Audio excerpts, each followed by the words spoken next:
పొగరు వచ్చేసింది. పొగరు ఎక్కువ. 12 నుండి 18 సంవత్సరాలకు పొగరు ఎక్కువ. ఎటు పోతున్నాడు చెప్పడు, ఎందుకు పోతున్నాడు చెప్పడు, ఎవరితో మాట్లాడుతాడు చెప్పడు, కానీ ఎప్పుడు వస్తాడు ఎప్పుడు నీకెందుకులే అంటాడు.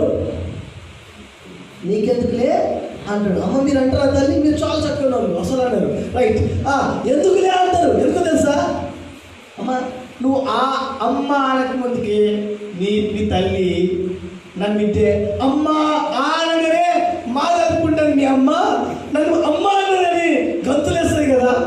నీ హృదయంలో ఉన్న నీ మాట నీ తల్లికి తెలుసా తెలియదా? తెలుసా తెలియదా? మోసం చేయడం చేతులు ఎత్తాలి. అమ్మ నా